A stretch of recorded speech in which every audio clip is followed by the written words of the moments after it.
अस्सलाम वालेकुम। SMTV global के साथ मैं हूं आमना अनफाल। सबसे पहले न्यूज़ हेडलाइंस।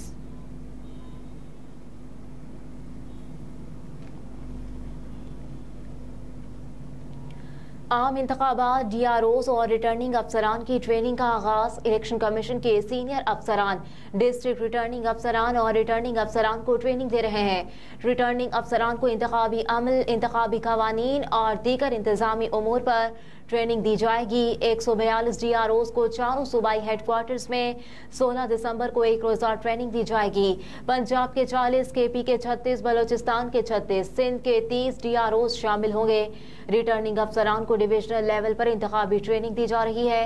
रिटर्निंग अफसरान की ट्रेनिंग 15 दिसंबर तक जारी रहेगी।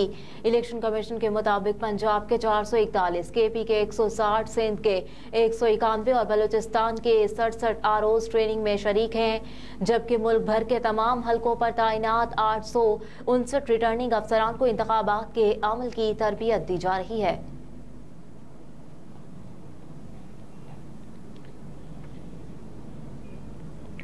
साइफर केस में बानी PTI और शाह महमूद कुरैशी पर फर्द जुर्म आयद ऑफिशियल सीक्रेट एक्ट की खुसूसी अदालत में साइफर केस की समाअत हुई। बानी चेयरमैन PTI और शाह महमूद कुरैशी अदालत में पेश हुए।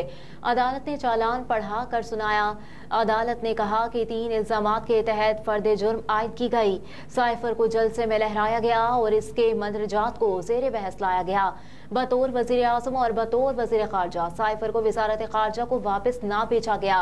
साइफर को जानबूझकर इस्तेमाल करके मुल्की तशख़्ख़ुस और सलामती को नुकसान पहुंचा। फर्द जुर्म खुसूसी अदालत के जज अबुल हसनात जुल्करनैन ने सुनाई, जबकि शाह महमूद कुरैशी और बानी चेयरमैन PTI ने सहते जुर्म से इनकार कर दिया।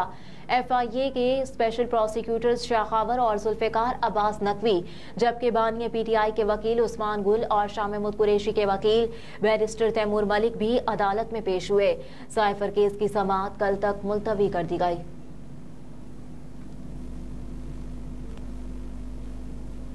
मुल्क भर में डिप्टी कमिश्नर्स और एडिशनल डिप्टी कमिश्नर्स की ट्रांसफर पोस्टिंग पर पाबंदी आयद कर दी गई। एलामी के मुताबिक इलेक्शन कमीशन ने इंतखाबात से मुतालिक DRO, RO, ARO की तकर्री के बायस ट्रांसफर पोस्टिंग पर पाबंदी आयद की है।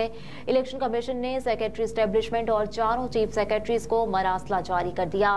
इलेक्शन कमीशन ने मुल्क भर में आम इंतखाबात की तारीख 8 फरवरी मुकर्रर की है, जिसके लिए हल्का बंदियों की फहरिस्त भी जारी कर दी गई है।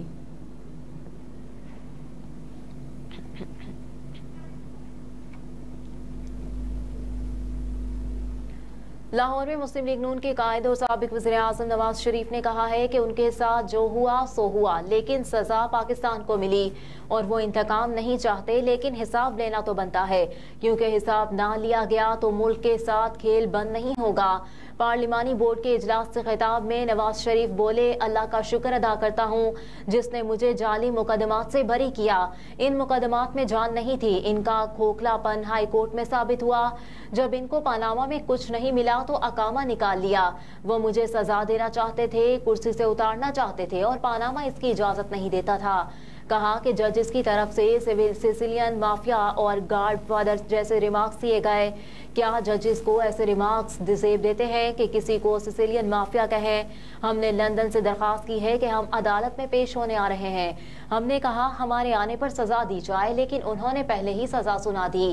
फैसला किया कि सजा सुनने के बाद पाकिस्तान जाएंगे, अदालतों का सामना करेंगे। मेरे खिलाफ ऐसा फैसला सुनाया गया जो दुनिया में मजाक बनकर रह गया।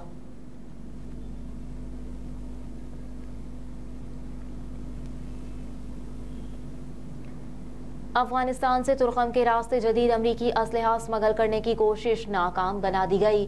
सिस्टम और सिक्योरिटी फोर्सेस ने अफगानिस्तान से आने वाली गाड़ी में प्याज से भरी बोरियों से जदीद अमरीकी हथियार बरामद कर लिए, जबकि अफगान ड्राइवर को हिरासत में ले लिया गया, जिससे दौरान तफ्तीश अहम इंकशाफात मुतवक्के हैं। बरामद किए गए असलहे में जदीद अमरीकी साख्ता M4 क्लाशनकोव मैगजीन, हजारों गोलियां, अमरीकी rifle, grenade, night vision sites और लेजर बैम शामिल है।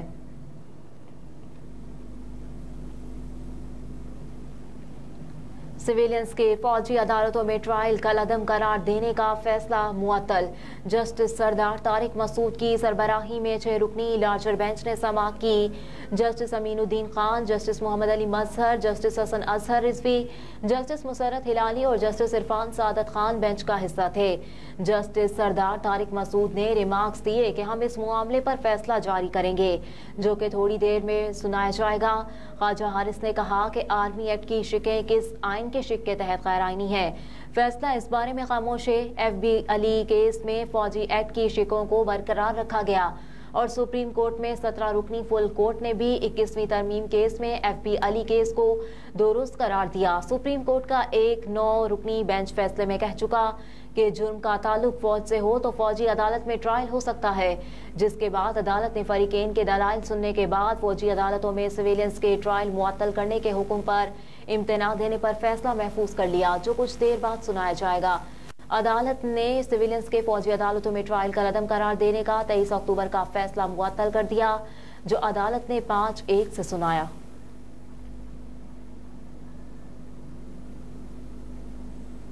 कसूर वीडियो स्कैंडल किए 3 मरकजी मुजरिमान लाहौर हाई कोर्ट से बरी। लाहौर हाई कोर्ट के जस्टिस शहराम सरवर चौधरी की सरबराही में 2 रुकनी बेंच ने तीनों मुजरिमान की उम्र कैद के खिलाफ अपीलों पर समाअत की। मुजरिमान में अली आसिफ, हसीब आमिर और वसीम सिंधी शामिल है। मुजरिमान की जानिब से आबिद हुसैन खच्ची और सुहेल असगर एडवोकेट पेश हुए। अदालत ने मुलजिमान की उम्र कैद के खिलाफ अपीलों को मंजूर करते हुए तीनों मुजरिमान को मुकदमे में बरी कर दिया। मुजरिमान के खिलाफ कसूर के थाना गंडा सिंह पुलिस ने 2015 में मुकदमा दर्ज किया। इंसदाद दहशतगर्दी अदालत लाहौर ने तीनों मुजरिमों को उम्र कैद की सजा सुनाई थी।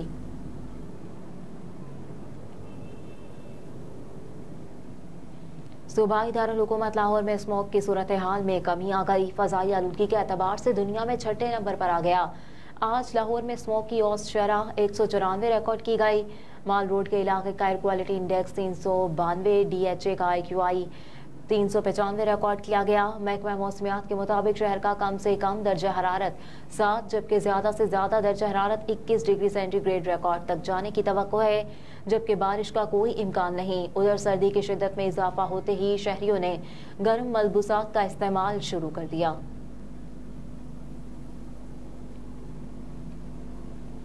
अमेरिका में सिख रहनुमा के कत्ल की साजिश, जो बाइडेन ने एहतजाजन दौरा भारत मनसूख कर दिया।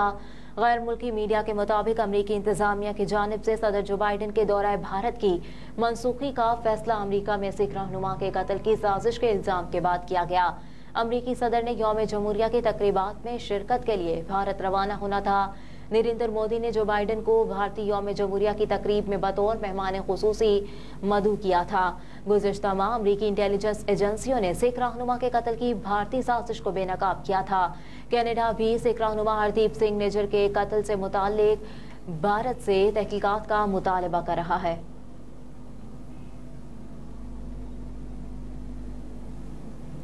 और इसराइली फौजियों की फ्रेंडली फायरिंग, 20 साथियों को मार डाला। इसराइली मीडिया के मुताबिक इसराइली फौज ने अपने बयान में कहा कि फ्रेंडली फायर और ऑपरेशनल हादसात में 20 इसराइली फौजी हलाक हुए, 13 फौजी फ्रेंडली फायरिंग में मारे गए। कुछ इसराइली फौजी अपने ही ड्रोन्स और हेलीकॉप्टर से फायरिंग की जद में आए।